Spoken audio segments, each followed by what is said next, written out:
So, there's a cat doing things. Rue, Cat. get out. Yeah. Chaos.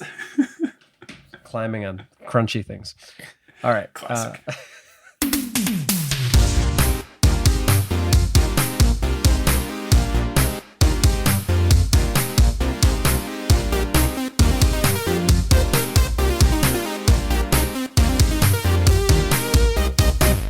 Sup, nerds? It's basketball. Welcome to Horse, a basketball podcast about everything except for the wins and losses. My name is Mike Schubert, and I'm joined by my trusted co-host, the Adam Mamawala, speaking it into existence to the Knicks not being eliminated from the playoffs yet.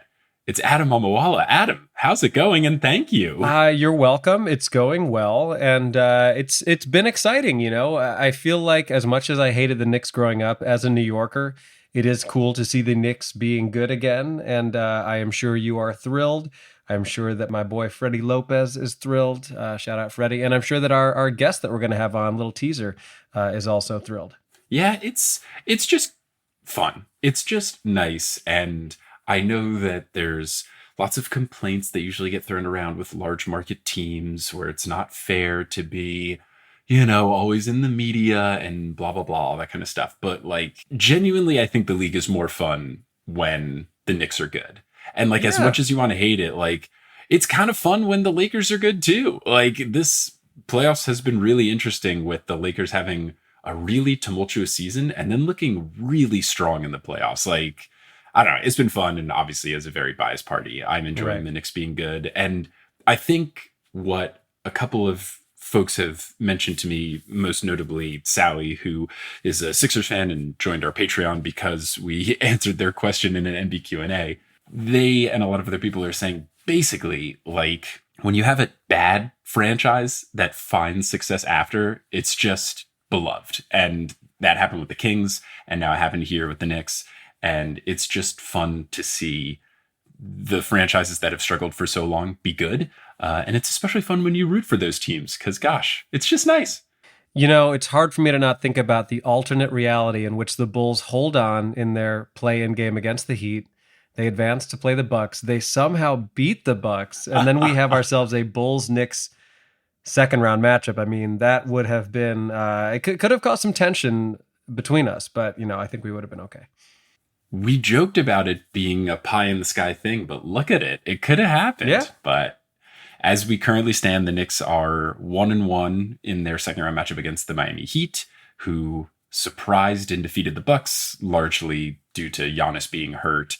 And Mike Budenholzer, the coach, dealing with a death in his family. So, like, pretty tough series for the Bucks there. Sure, but also Jimmy Butler being our Lord and Savior.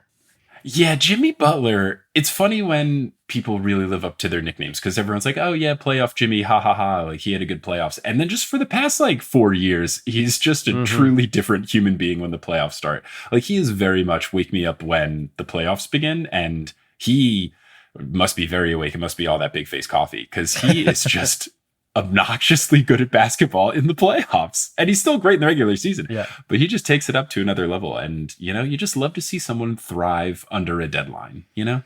Absolutely. And obviously we'll have more to talk about in full court press. But what do you think? Should we get ourselves centered? Let's do it. We need to get centered. So let's get centered in the Teal Memorial Locker Room, which if you follow us on Twitter, I did post a photo of the new Las Vegas Aces training center. It is the first training center ever made specifically just for a WNBA team. And it is super nice. And that's what the Teal Memorial Locker Room looks like. Pretty state-of-the-art facility, honestly. Yeah, it's a really nice facility. I would hope more teams follow suit. And it's just nice to see when more money is put into the WNBA, you see nicer things happen. And look, we talked in the past about certain teams having particular advantages because they're putting more money in, like the Liberty. I think they got shut down, right? They wanted to fly private. Yeah. And then the WNBA didn't let them because it would be a competitive advantage. But look, if a team wants to put in more money and help the players, I think they should be able to do it because it'll motivate all the other owners to do it. And yeah, there's a reason why people keep signing with some of these franchises that care more, like the Liberty and the Aces and the Storm. Right. And at a certain point, like, isn't it also a competitive advantage to have more money to spend on better players? Like, what's the difference? If you have money and you're spending it, good for you. You should have an advantage. Right. I guess the only difference is that in the NBA and the WNBA, you have a salary cap, so you try to even things out. But Right. I don't know. I think when you have these billionaires that own teams, I think they should be incentivized to spend more money on their team. And like that's why it's so funny when they're like, oh, it's not fair. It's like, oh, not fair to this person who has a $10 billion fortune versus this person who has a $50 billion fortune. Like, I don't care. Right. I don't feel bad for these people. Well, I'm sure our friends over at Tipping Pitches, shout out Tipping Pitches, early baseball reference here, would be very much on board with this ideology because, like, I think one of the things that angers them more than anything is people's, like, fetishization of teams that don't spend money. Like, oh, it's so cool that the Rays don't pay anyone and they're good every year. It's like, it's not really great for anyone. No. It's not cool. Pay people their worth. What a wild concept. Shout out to anyone that's on strike with the WGA right now. Like Exactly. But I am happy for the Tampa Bay Rays fan, singular. Yeah. Just that one lady. Good for you, Richard. Hope you're having a good time. Anyway, now that we are in the Teal Memorial locker room, let's get centered. And you know who always gets us centered? I would say our patrons, and we actually do have an honorary patron shout out. Do you want to do the honors? Yes. So shout out to 14-year-old honorary patron Caleb, who inspired our last episode where we revisited the drama draft. Caleb tells us that their two favorite interests are space and basketball. So they would like to be called Space Jammer. Couldn't think of a better way, as long as you don't call it Space Jam 2, which we're all just going to try to collectively forget exists. Oh, God. But shout out to Caleb and shout out to our producer level patrons, Polly Burridge, Kendra Hadley, Salvatore Testa, Trust the Process, Siobhan Ellsbury, Don't Go Chasing Taco Falls, Bang, Bang, Roast Beef Debris, Kate the Conqueror, Basketball is Life 2, Denver Steam Nuggets, Anna Reed, Steph Curry for 50. Bang! Hi, Trish. Nicole Arsenal, Stubby Boardman gets paid, Chase Underulo, and Mr. Bubbles plays ball. And you know who else gets us centered, even on top of this? I would say our sponsor. It is our sponsor. And I guess if you want to get a little less centered and get things a little looser, you could check out our sponsor, Shaker and Spoon. Shaker and Spoon is a delivery kit service that will send you all of the ingredients and instructions to make 3 different cocktails, 4 servings of each, all that use the same liquor. All you got to do is provide the booze. They provide everything else. And if you want to be fancy at a party or have folks over or just have a really nice night to yourself watching the NBA playoffs or the WNBA preseason that's coming around, you can get yourself a box of Shaker and Spoon. I've used them. Adam used them. They're good times. They are very good times. It's pretty easy to assemble. The directions are very clear. And you do feel fancy. I mean, I told you a couple episodes ago that I brought Shaker and Spoon stuff to a friend's home, and they were frankly blown away. They were like, I've never had somebody come visit us and be the person making the fancy cocktails. Good for you. That too can be you. That can be you. And you can also save money with our promo code. If you go to shakerandspoon.com/horse, you will get $20 off your first box. The boxes are usually $40 or $50, so that's about half off. Pretty sweet. So head on over to shakerandspoon.com/horse and get that fanciness in your life today. Absolutely. I don't know if you've been to a bar recently, but it ain't cheap. I did a show last week in Long Island City, and it was like in conjunction with the bar, and they gave us each a free drink after, which is very nice. But the old fashioned that I tried, $18, 18 big ones.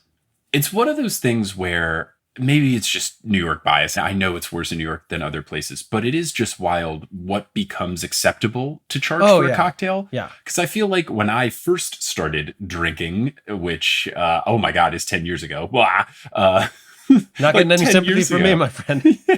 Not happening. When I first started, it was like, oh yeah, like if it's $10, like that's fine. And now we're approaching like $20 being like quote unquote acceptable for a cocktail. It's wild. We're going to get to a point where cocktails cost more than a bottle of liquor. It's weird.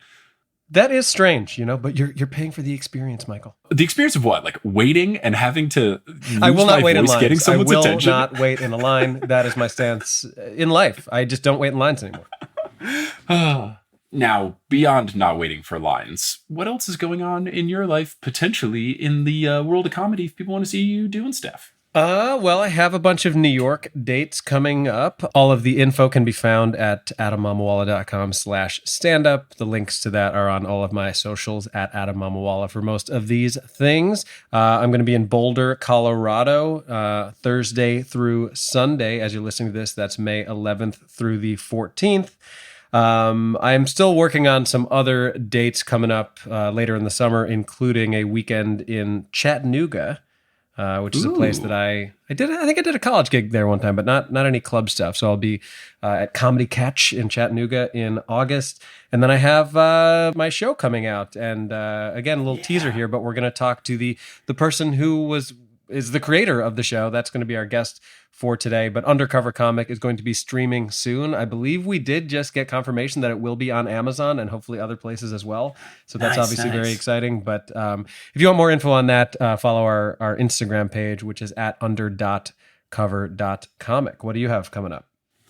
Well, I've got those shows coming up that I had mentioned: Seattle, Vancouver, Cleveland, Detroit, Toronto. And then I believe a week after this episode goes live, the tickets will be live for my next batch of shows, which is going to be Hartford, Connecticut, Chicago, Milwaukee, and Minneapolis. So if you head on over to schub.es/tour, you can get tickets to all of those. I just had a fun time booking all of my flights and hotels. And thank goodness for the 24-hour cancellation thing, because I did this cool thing where I picked all the wrong dates. Oh, geez. Well, not all of them, but it was just like some mistakes where flipping arrival date and departure date and scheduling my flight home from Toronto the morning of Toronto. Like, it was a weird thing where I had booked both flights for the same day instead of the flight in Sunday and the flight out Monday. Yeah. So I think even technically I was going to land at 11:15 a.m. and then board at noon to leave. Which I don't think nice, that would have worked well at all. I do actually have one more thing to plug, and I can't believe I forgot this. Yes. So you had the chance to do some LA shows at the Crow Comedy Club, with working with Nicole, who's the loveliest person in the world. The venue is incredible. There's free parking, which is like mind blowing in Los Angeles. It's literally across the street from a metro stop. Yeah. Like, not close. It's across the street. But I am going to be headlining a show there, one night only, folks. That's right, one night only in Los Angeles.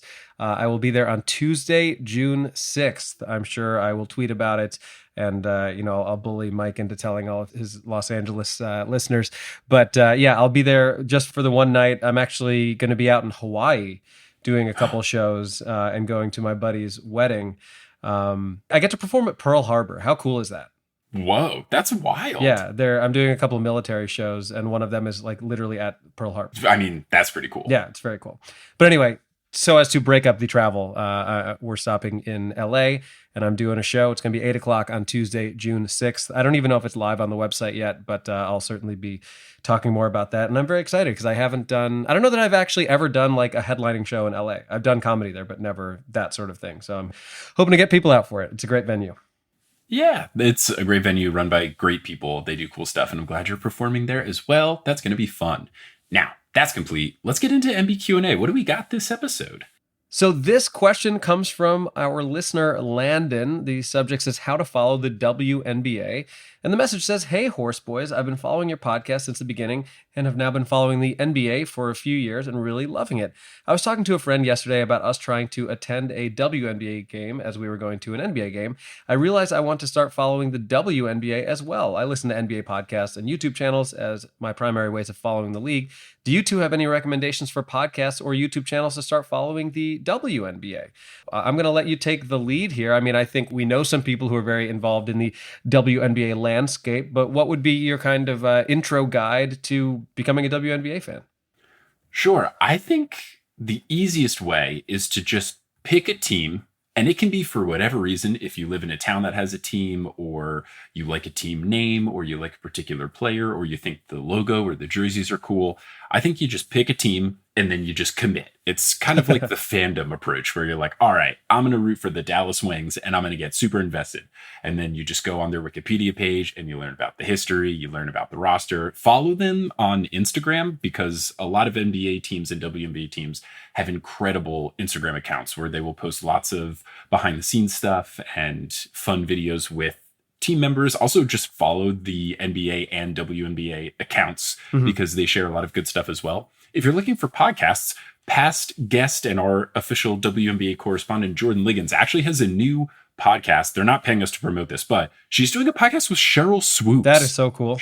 The Cheryl Swoops and Jordan Liggins are doing a podcast together called Queens of the Court. And it's just going to be an incredible WNBA podcast. I believe some episodes are out. I need to get into it. I was going to start listening once the season ramped up. I don't necessarily watch YouTube channels aside from highlights, but that's another way that you can get into it. So yes, my suggestion would be pick a team, get super invested, listen to Queens of the Court, and just watch some games. WNBA League Pass is usually quite cheap. I think it was like $30 last season. Wow. So... and maybe it was only because I bought it like halfway through the season. Either way, it's quite affordable where you can watch the games. And then what League Pass does, which is really cool, is that if you don't want to deal with commercials and all that kind of stuff, you can watch the game after it's over. And then it only takes like an hour and 45 minutes or so because it just blitzes through all the commercials. So if you want to watch games later or the next day and do it in an efficient manner, League Pass lets you do it. Yeah. Well, there you have it. And now, with that complete, we can get into Full Court Press. Get it? Like the news? I do, and news there be. News there be. The NBA playoffs continue, and we've already talked a little bit about some of the teams that are still in the mix. But let's first and foremost give our flowers to Joel Embiid, the MVP. He did it. He finally did it. I'm very happy for him. I feel like he was very, very deserving, arguably deserving last year as well. And it was a cool moment to see him getting emotional. It was cool to see James Harden giving him an engraved Rolex commemorating the achievement. So good for Embiid, you know? Yeah, it's nice. It's nice just from the perspective of he's come in second and third place the past couple of years.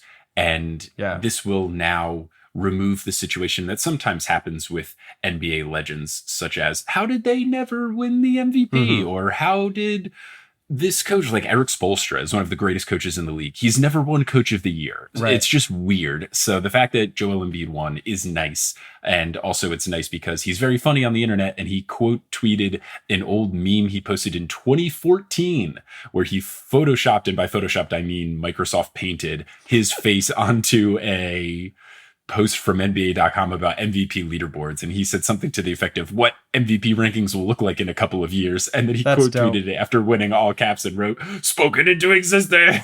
I love that. So shout out to Joel Embiid. That's very cool. And I guess shout out to Dillon Brooks and the Memphis Grizzlies. Yeah, Dillon Brooks did this cool thing. He also spoke it into existence, kind of. Yeah, he did this thing where he trash talked LeBron James. I wouldn't recommend doing that. No. LeBron's really good at basketball. Yeah. And Dillon Brooks called LeBron old and then said that he doesn't respect anyone until they drop 40 points. And then LeBron had a game where he had 20 points and 20 rebounds. And as Shaquille O'Neal pointed out very astutely on TNT, 20 plus 20 is 40. Dillon Brooks, if you're listening, you're not that guy. He's not. And even... you're not that guy, pal. The Grizzlies told him he's not that guy because a recent report from Shams Charania, which now has received some folks saying that it might be editorialized by him or his source, it said that the Grizzlies will not take back Dillon Brooks, whose contract is up and he's a free agent. They will not bring him back, quote, under any circumstances. Listen, I am sure he's going to make some fan base in Lithuania very happy next year. And I'm thrilled for him. That is my favorite, I think, of the NBA memes, the one with Adam Silver's face, and then it's just a fake quote, but it has him, and then it says, "Get ready to learn Chinese, buddy." Is just, it's an all-timer because it's just not true at all, but it's the picture they use for Silver is so funny. It's so funny. Now, beyond this, there's another piece of news I find very interesting, and I don't know if you saw this. Did you see that the Suns and the Mercury are considering putting up their games online for streaming for free? Their playoff games, or they're like starting next year? Their next season games for the Suns and the Mercury. They have started to do something, but then they got sued by their TV network. So I don't know if it's actually going to happen or what. They are trying to just make their games free to watch online. I mean, I love that. I think it's a great way to grow your fan base.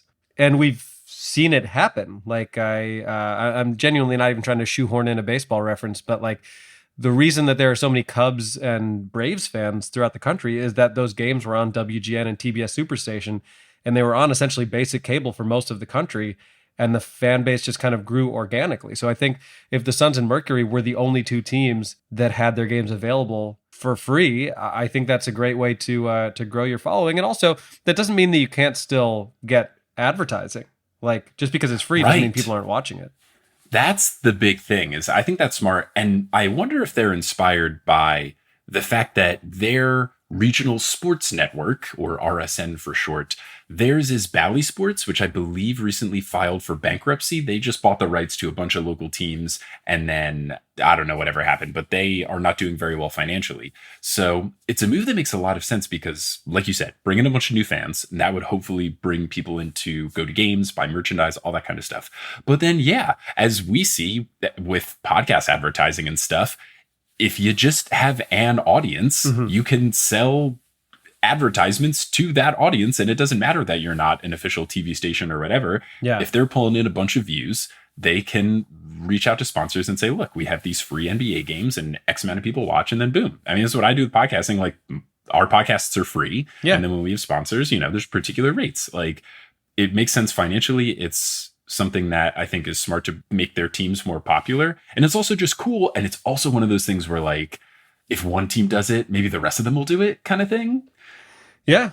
Yeah. And it's also, I think, acknowledging that even if you try to prevent it, people are going to stream your stuff illegally anyway. So it's better to just embrace that might happen and try to put it out the way that you want it to be. You know what I mean? Yeah. And then get that sponsorship money or whatever you're trying to do with the service. So I think it's cool. I hope it goes through. I hope they don't get sued. I hope that it works and then all the other teams follow. Because there were rumblings of some other teams doing similar things. Like the Knicks were going to do something where you could stream Knicks games through MSG app or something like that. And then they like leaked what the pricing model was going to be. And it was going to be like $30 a month. And it's like, I like watching the Knicks. I don't $30 a month like watching the Knicks so much so where I don't go to like a very legal website, or at that point just get League Pass. You know, like it's something that would be very cool if all teams follow suit. Well, that's the pushback they're going to get, though, is the teams that want to be able to charge a premium for their cable package or whatever it is that they have. So I guess we'll see how it plays out. But I guess moving on, should we do kind of like a quick recap of each series, some of the more dramatic stuff that happened in each matchup here? Yeah, let's go through real quick. We had in the first round, first off, I mean, talk about drama, the Warriors and the Kings. That was wonderful. Wonderful stuff. Went full 7 games. We already talked about the Draymond Green thing and stomping and getting suspended and all that. Steph went ballistic in game 7, 50 points, taunted the Kings by making fun of the light the beam situation. I gotta tell you, I know some people don't love it, the whole like, go to sleep thing that he did in the finals, but like I love a petty Steph. Petty Steph is fun. The go to sleep taunt's really good. It's a really, really good one. So that was a super fun series. I believe we could read his lips saying, "You're not ready for this shit," like just yelling that at the crowd. He did that to the Kings fans. Not even yell, just kind of like said. And that makes it worse that he like didn't scream it. Oh. Yeah, and apparently he gave a very inspiring pregame speech that he then went out and completely backed up.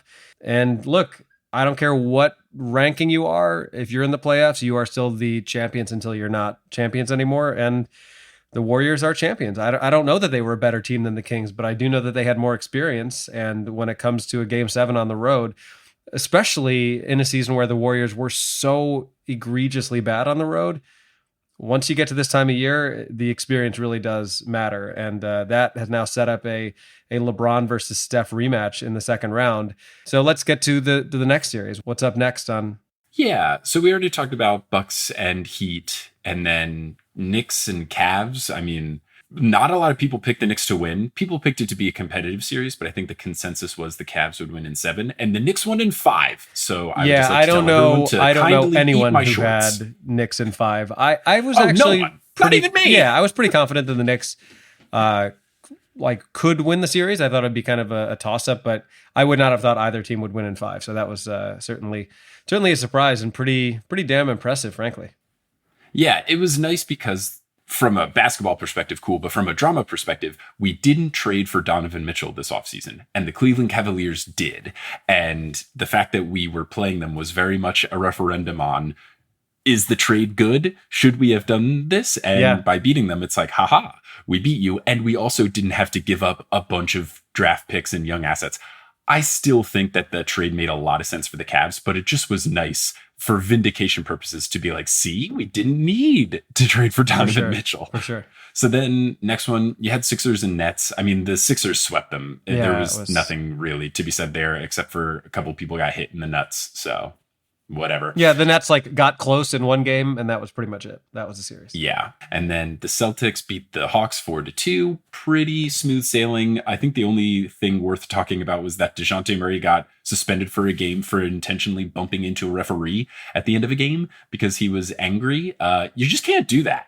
You just can't do that. Yeah, here's a rule for the NBA and just in life. Don't touch people. Just don't touch people. Yeah. Don't do it. Get consent first. Yeah. Then in the West, we had Denver beat Minnesota 4-1. I mean, not necessarily anything dramatic there, except if you are considering the Timberwolves, who made a huge trade and then were not great at basketball. And now a lot of their players don't like each other. So that's going to be a mess. Listen, man, Denver is the Rodney Dangerfield of the NBA. They don't get no respect. They don't. They played really well. Then you had Suns and Clippers. Clippers had a bunch of injuries. What are you going to do? They lost 4-1 to the Suns. We just talked Kings and Warriors. And then finally, you had the Lakers upsetting the Memphis Grizzlies 4-2. And I mean, I think this is a similar thing. LeBron's got a lot of experience. Anthony Davis has experience. That team has really put themselves together after the trade deadline. And the Grizzlies had injuries as well to two of their better big men. And if you have big men hurt, it's going to be hard to defend Anthony Davis. So a little tricky. And then when Dillon Brooks is talking a bunch of crap, that's going to put some extra fuel in LeBron's fire. Don't poke the bear, man. Why are we poking the bear? Don't poke the bear. So that was the first round. It's all complete. We've got a really fun second round ahead. Right now, the Knicks and the Heat are 1-1. The Sixers and the Celtics are 1-1. Denver's up 2-0 on Phoenix, and the Lakers are up 1-0 on the Warriors. So we will see how the playoffs go. But, it's been fun, and I think it's going to continue to be fun. I like how even the league is. It's great.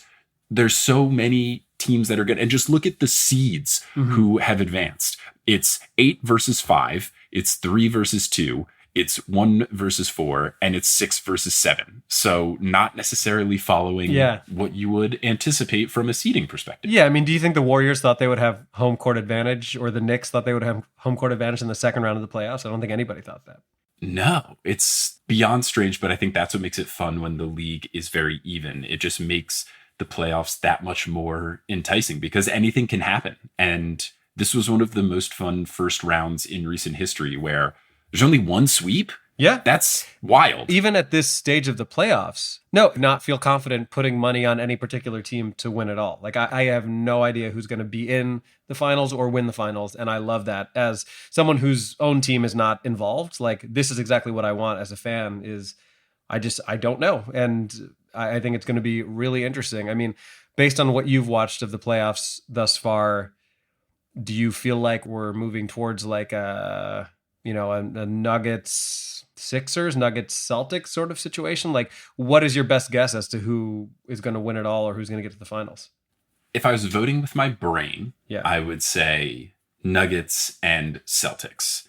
And then in that case, I would pick the Nuggets just because the Celtics have very talented wings, but they don't have necessarily the best defensive big men. I mean, Time Lord's pretty good, and he has the greatest nickname in the NBA.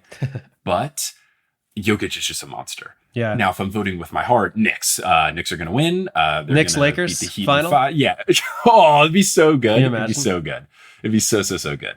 So if I want with my heart, I want it to be Knicks and Sixers in the Eastern Conference Finals because I have a couple close friends who are Sixers fans, and it would just be very fun to joyously argue with them during the series. Because I think Knicks and Sixers both are franchises that just feel cursed. So for us to be in the Eastern Conference Finals together, it would just be like, look, we're both just happy to be here, but also I want to destroy you. But also, if we lose, who cares? Like, it would just be fun. It'd be a good time. I do have to say, and I know I'm going to get some shit from our Philly fan listeners, but it would be really funny if the Sixers got to the finals and lost, because then it would just be 3 consecutive sports of Phillies getting to the World Series, losing, Eagles getting to the Super Bowl, losing, Sixers getting to the NBA Finals and losing, which, like, look, that's still great. I'm not like insulting any of those teams. It's not easy to be one of the final 2 teams standing, but it would kind of, as a lifetime Philly hater, it would be kind of funny. Now, I was looking, just out of curiosity, for game 2, the cheapest ticket to just be in the building in the Garden was $380. So if the Knicks get to the finals, what do you think you'd be willing to spend? We talking like 1,000? I would do one of those things where you like buy it before the series begins. And I would just pick, like, it would depend on home court, not home court, but I would just pick a home game late-ish in the series. So if we had home court advantage, I would pick game 7. And if we didn't, I would pick game 6. And then I would just buy it. And then, yeah, I think $1,000 is probably what I could digest. Yeah. And just see how close I can get to the court. I mean, look, having been to the Garden many times, even during the regular season, it's a pretty electric environment. I cannot imagine how loud it must be at these games. No, and I've just heard different reporting from NBA reporters that have been at this games that their ears are ringing before they announce the team, like when they do the starters announcement. Cool. Like, apparently it's that loud just before the game begins. I can't even imagine, because yeah, I've never been to a Knicks playoff game in MSG, but I've been to just like games on a Tuesday night against the Pacers, and it's so loud. So yeah, the finals, oh man, it would be, I might wear a hard hat to the game, because it might be like a, you know, like a falling objects risk of sound vibrations rupturing the ceiling. Yep. Well, I'm happy for you. We're going to talk more Knicks during our interview, but yeah, it's been an exciting time. It's been an exciting time. So, as you mentioned, we have an interview coming up, which will be very fun, with a Knicks fan. But before we get into that interview with Bobby, let's take a quick break here. You're going to hear some advertisements. Some of those will be read by us. Some of them won't be. The ones that aren't read by us are inserted locally. So they might be about your city or country. If you live abroad, it might be in your country's native language. But once those ads are complete, we will get into our interview, which will close out the episode. All right, as mentioned, I am very excited to introduce this guest because he's a very good friend of mine. Now, Bobby, in a former life, was a writer for Fansided and Daily Knicks. He's an absolute basketball nut. I know because I've been to a game with him. But he's also the creator, the writer, and director of the upcoming 6-episode streaming series Undercover Comic, in which the lead actor is honestly distractingly handsome. That's how I would describe it. I got to play the lead actor. It was an amazing experience. We have a premiere coming up soon, and then we're going to be streaming on Amazon, Roku, and Tubi. I'll let Bobby tell you all about that. But without further ado, Bobby Friedman is joining the pod today. Bobby, how you doing, buddy? Excellent. Thank you so much for having me, guys. And I'm especially good because this is the most hopeful I've felt about my New York Knicks in about 25 years. So the last time I was this hopeful, I was 10, and I was hopeful about everything. So we're talking the 1999, the kind of Allen Houston, Latrell Sprewell days. That's right, baby. That's right. Absolutely.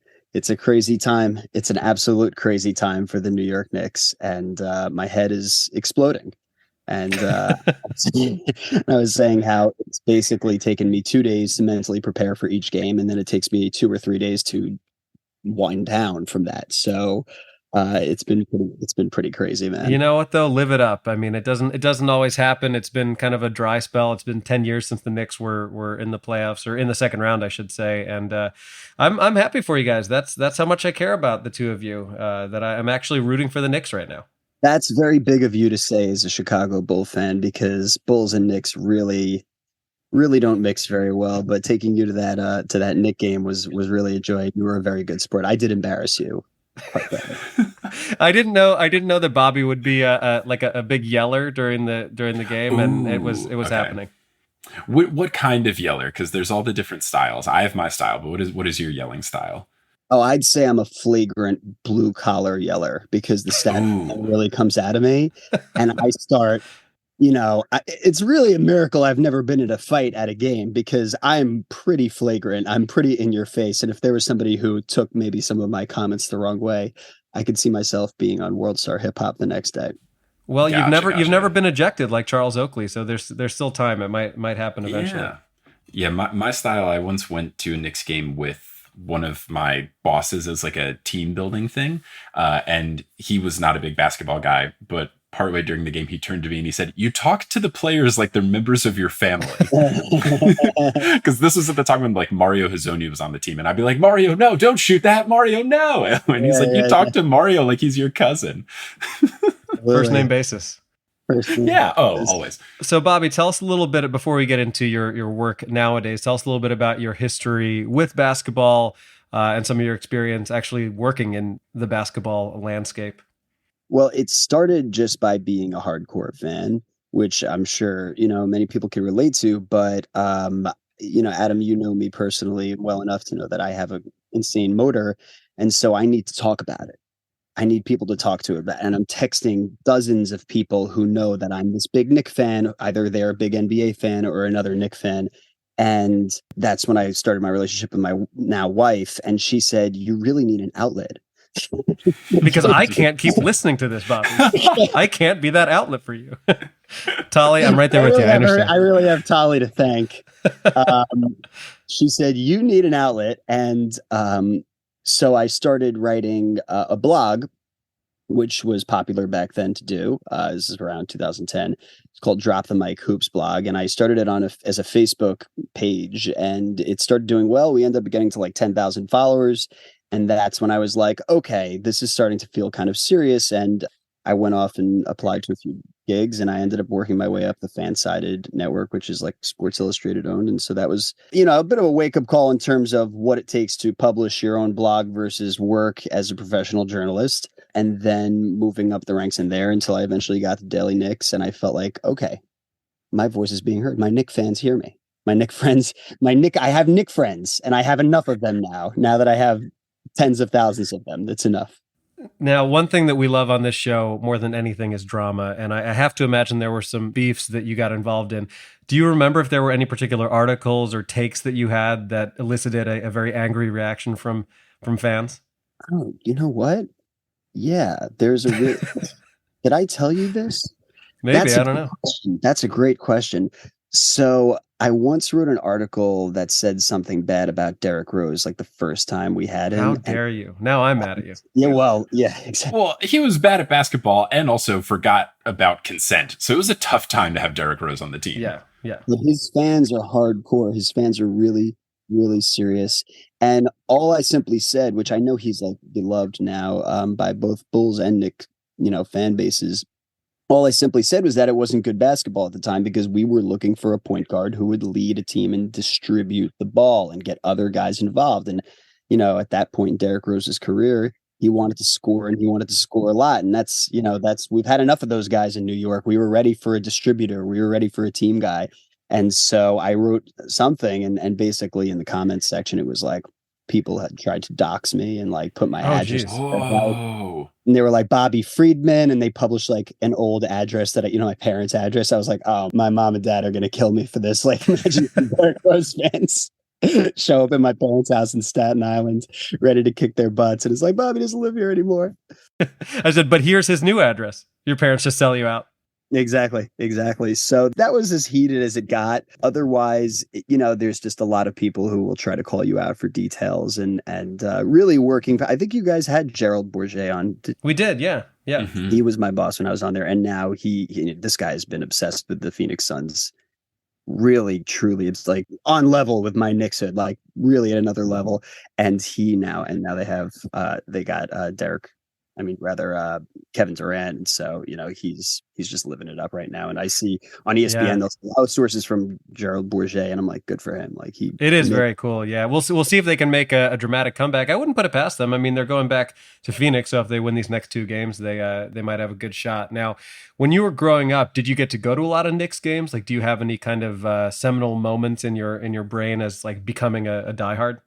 Yes, that's another great question. So basically, when I was growing up, my dad was working on Wall Street, and so he would get us these great seats that, I was too young to realize this isn't reality. This isn't where normal people get to Yeah. sit. This Yeah. isn't like normal seats. This isn't where people get to sit on a normal basis. The seats were fantastic. And also he was using, I could say this now because he's way retired, but he was using the company card. So I thought the fan shop was like free. Like if you get a That was free to you.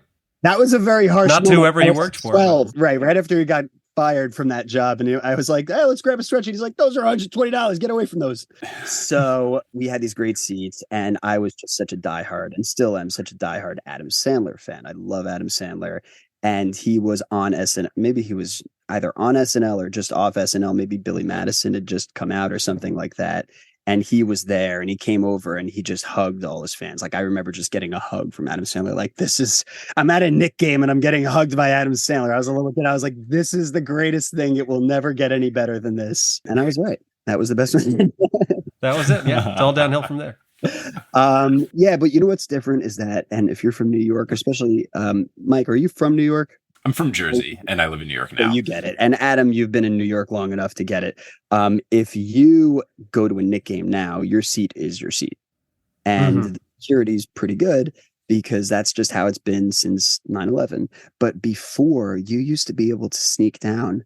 All you had to do is just kind of go. You just kind of sneak down. And so sneaking down was always the game. How close can you get to the floor? And they didn't really check the way they check now, say, 20 years ago. And so that was always the most fun part of going to a Knick game is, you get your pastrami sandwich and you sneak down as far as humanly possible. And we were 2 feet from, this might have been after 9/11, but we were really close to Justin Tuck. I was, screaming. And I think some of the cheerleaders, I saw some eye contact. I don't know if it was definitely a real connection, but yeah, they were definitely looking at you, Bobby. Certainly.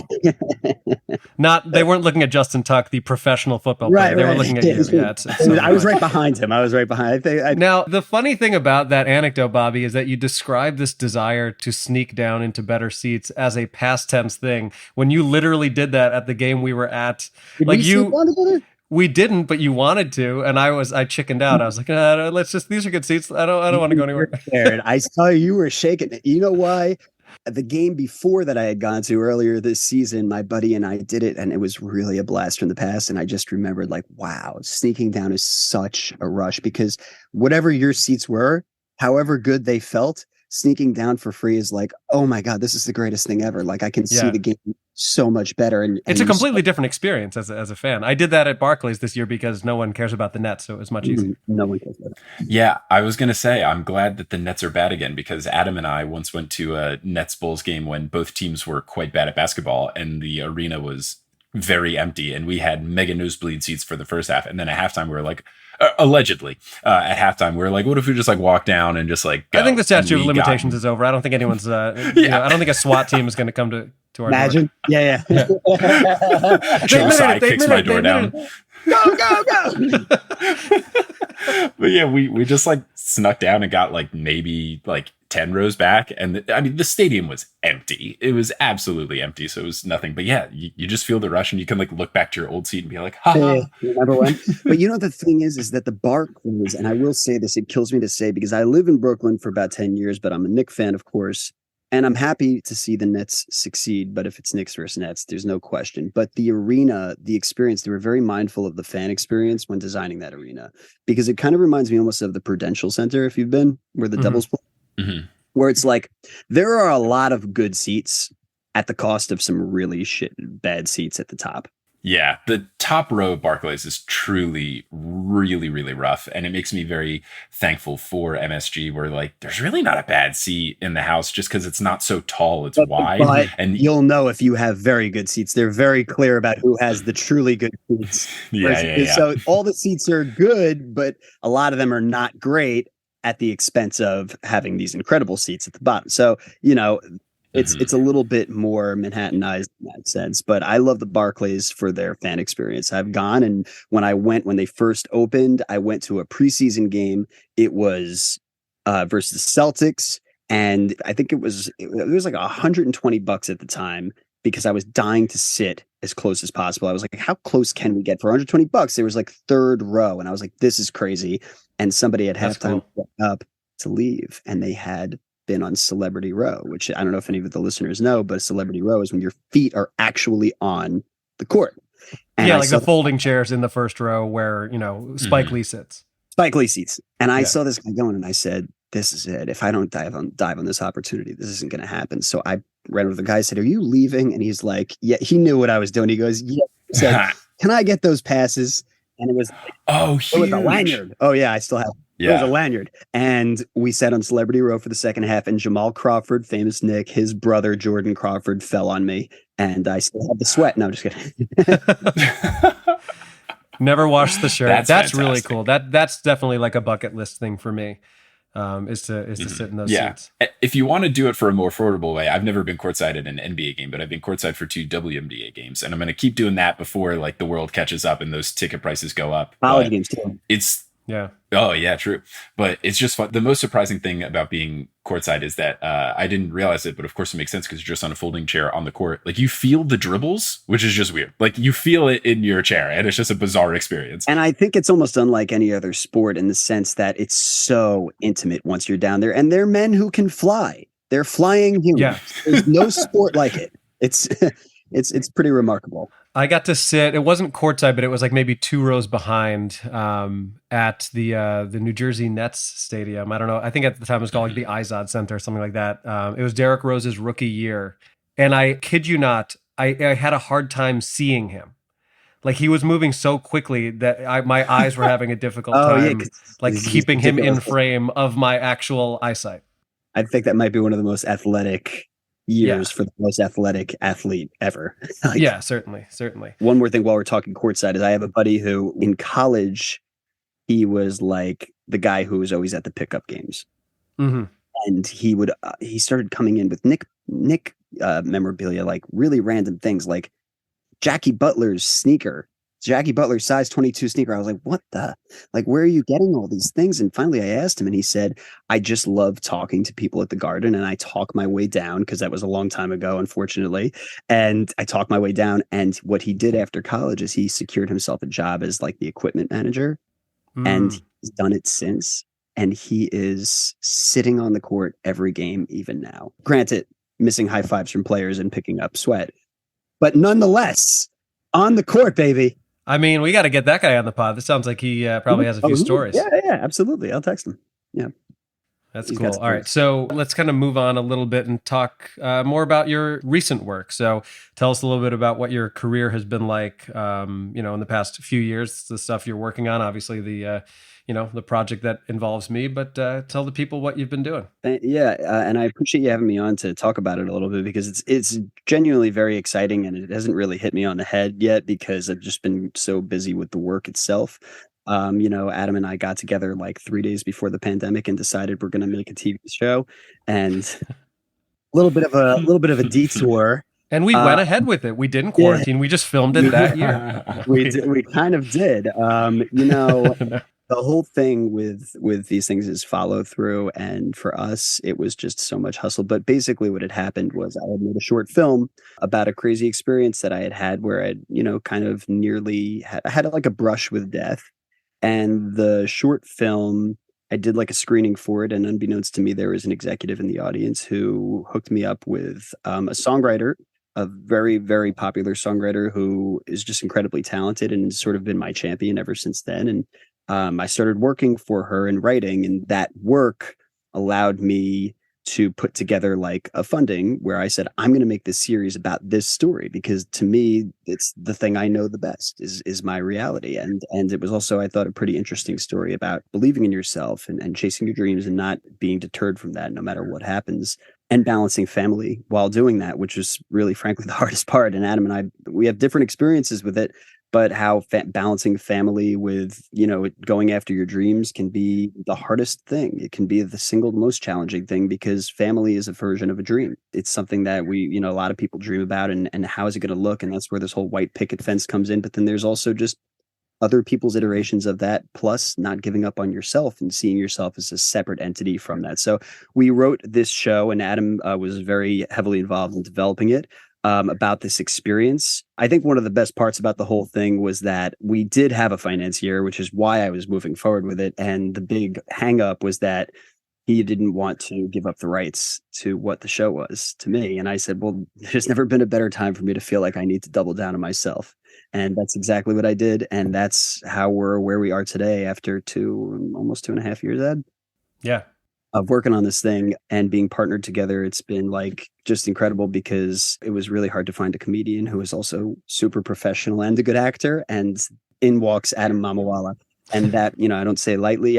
Being able to work with Adam has been just incredible. And that's where we're at. And now we're like all the way down the line. We're like ready to release it.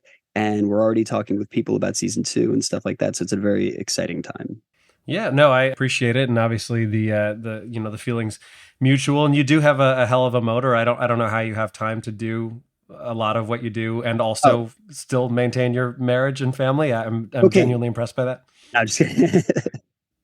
But so as you're listening to this, the day before, because this comes out Monday, our pilot episode will have been screened at the New York Cinefest, which is really cool because we're going to get to see it like on a big screen, which is kind of a surreal experience. And then I don't think we have an exact date, but we'll be streaming all 6 episodes, I suspect, in the next couple of months, probably, right?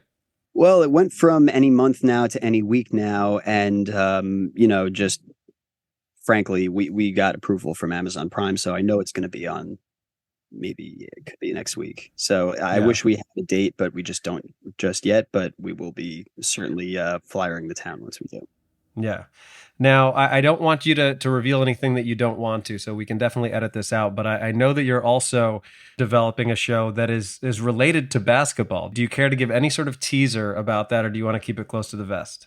All right. I have to say this because this is pretty crazy, is that early March, the Knicks, people don't realize it, but early March, the Knicks were not really, people didn't think they were going necessarily to even be in the playoffs. They thought, okay, they're a little bit better than we expected. They still might be a team that's on the fringe. My brother-in-law says, we're placing a bet, $100 a guy. If the Knicks win the championship, we get $11,000. I said, put that bet down for me. I'm in.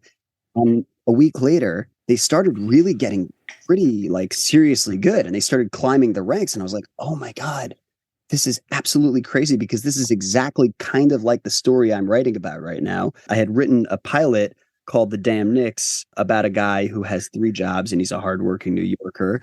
And he essentially says, I'm going to bet my life savings on the Knicks. And at the same time, that night, he says, man, I'm so pissed about the Knicks. I wish I could sell my fanhood. And his idiot friend goes and sells his fanhood, unbeknownst to him.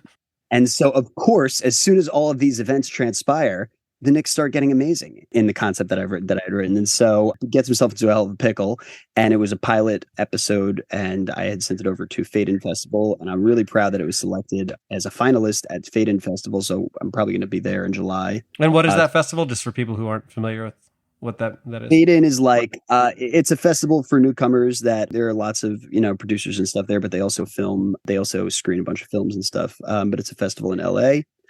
And so I'm probably going to be heading out there in July just to talk more about it and to meet some people who are interested in talking about it. But since then, we turned into a feature film idea. And so that script is becoming more and more actualized. And it's very exciting because, to me, it's something I'm dead set on doing. And especially if this reality of the Knicks going all the way happens along with it, it's like my wife's like, what would happen if the Knicks won the championship? I said, my head would explode. You would see my head explode, and then I would move forward and spend all of that on making this script a reality. So I just love the idea that the real life version of this could potentially fund the fake version of it. Exactly. That's exactly right. I'll be rooting for you. We'll see how it goes. Hopefully the Knicks get past Miami here, and you never know. I mean, it's kind of wide open, right? I know that this podcast isn't for necessarily hardcore basketball fans, but people who will casually enjoy basketball. But, it's like a bunch of little guys who are running all over the place and shooting a bunch of threes versus a bunch of tougher guys who are just trying to keep up with that. So for me, and those are the Knicks. And for me, it's just really hard to watch. It's really, really stressful to watch every single time they're on, because it's we're not little and nimble. We're not. We're bigger and rougher. And that's New York, right? That's the beauty of it. But I will say that I have Knicks in 7. Are we talking the NBA Finals or this series? All right. Yeah. Oh, well, the finals is a sweep. Come on. Once we get to the finals, we're not losing the proof game. that you know how insane I am. Listen, the fun of being a sports fan is allowing yourself to be delusional. Right. Now, speaking of delusional, just a final question to really bring it on home, because we don't often have the pleasure of having Knicks fans here. Who is the worst Knick that you genuinely believed in recent memory? Like someone who did not pan out at all, but you were like, you know what? Alexei Bobby was a Shved big is the Noah point guard of the Vonleh future. guy. He loved him. Because there's a... Dude, Vonleh was legit good for us, though. Vonleh was good. You know, Big Charlie Ward guy? No, not a big Charlie Ward guy. You know, in recent memory, the Knick that I thought... This is all delusional, right? So we're starting, nobody's going to judge me here. We had a guy who was past his prime, but he was just a good facilitator, Jarrett Jack. I really like Jarrett Jack because he was just there to play ball, and he was doing what, if he was like younger, no, there's no situation where he would have been the right guy for us. Okay, fine. Who was the guy from a few years ago, that the point guard? No. Ntilikina? Definitely Raymond Felton? Or older? You know what? For me, and I'll leave you with this, is that I'm very brutally honest with my assessment of the Knicks. So I love them to death, and I always go, yay, go Knicks. But realistically, I know what they're going to do. And that's what's scary about this time, is that if I was watching this team and they were wearing any of their colors, I'd be like, those guys are serious about winning. Those guys can win. Yeah. I would like these guys if they were wearing another jersey. This is the squad. And that's what is exciting for me, because when we had Carmelo, you know, Carmelo Anthony was a black hole. He touched the ball, he was going to shoot. You knew it. So it was so easy to do schematics against. Like Miami is a team that is not big names or so talented, but they're coached so well. And we're meeting them at that challenge. We're trying to meet them at that challenge. I appreciate. Plus, we have the guys. We have the talent. Yeah. So defense. And I don't think Knicks I really... in 7. Question at all, Mike. Knicks in 7, baby. You know, I know you just spent the last 2.5 years of your life developing a series about comedians, because you ended a podcast interview by saying, "I'll leave you with this," and then went into it's a whole nother thing. I was at a party a couple weeks ago. So funny. All right. Well, Bobby, I already gave the plug for our Instagram account for Undercover Comic, but anything else you want to plug about the show or in general before we let you go? Look for Undercover Comic on Amazon, Roku, and Tubi. Streaming in the coming weeks. This spring. Yeah, stream it, share it, talk about it, tweet about it, Instagram about it, all the things. LinkedIn about it. We don't care. LinkedIn about it if you must. It's all good. We're all good for it. Tumblr it. Thanks for listening to this episode of Four Sources, hosted by Adam Mamawala and Mike Schubert. Our editor is Kensei Soramaki. The music is by Bettina Kambamanas. The art is by Allison Wakeman. And the website is by Kelly Schubert. And the social media is by both of the Horse Boys. Thank you to our producer-level patrons, Polly Burge, Kendra Hadley, Salvatore Testa, Trust the Process, Siobhan Ellsbury, Don't Go Chasing Taco Falls, Bang, Bang, Roast Beef Debris, Kay the Conqueror, Basketball is Life 2, Denver Steam Nuggets, Anna Reed, Steph Curry for 50. Bang, bang, bang, bang, bang, bang, bang, bang, bang. That was exactly 50 bangs. I counted them. Hi, Trish, Nicole Arsenault, Stubby Boardman Gets Paid, Chase Underrulo, and Mr. Bubbles Plays Ball. Follow us on Instagram and Facebook at Horse Hoops, and on Twitter at Horse_Hoops, because Horse Hoops is a white collar yeller, and we don't have time for that. They're just too uppity and too pretentious. Yeah, we only like blue collar yellers. It's true. Yeah, we like a more down to earth yeller out there. And go to our website, horsehoops.com, for links to some of the fun stuff we talked about today, including my upcoming tour dates, Mike's upcoming tour dates, some information about Undercover Comic, the new Vegas Aces Training Center, and much more. And if you want to support the Horse Boys, you can do so at Patreon. You go to patreon.com/horsehoops. You can get access to bonus text and audio and video and new playoff things that we're going to be doing. And you can get exclusive merchandise such as stickers and jerseys. And speaking of merchandise, you can also get other merch at horsehoops.com/merch. We've got Sup Nerds shirts. We've got digital stuff, all sorts of goodies there. we're going to close out this episode as we always do by putting our hands in the middle and saying something on the count of 3. Now, Adam, I don't know if this is true for you, but me playing baseball and tennis growing up, I'm incredibly superstitious. Since last time we said let's go Knicks and they didn't get eliminated from the playoffs, would it be cool if we did another let's go Knicks? Is that asking for too much? No, I don't think, but if you ask for one more, that will be too much. So two is okay, but 3, it's gonna be tough for me. But in this case, I'm fine. All right, let's do it then. Let's go Knicks on the count of 3. 1, 2, 3. Let's go Knicks! Yeah, do you hate what team does the Bulls hate the most? Who's the most heated rival? Oh, is it true? Oh, man. Maybe not anymore. I think historically it was the Pistons back in the late 80s. Then I feel like it became the Knicks. I think now that's a good question, actually. I'm gonna ruminate about that. For a while it was like a rivalry with the Cavs when LeBron was there and Joakim Noah was insulting Cleveland, but I don't know. Either way, let's go Bulls also. Let's go Bulls indeed.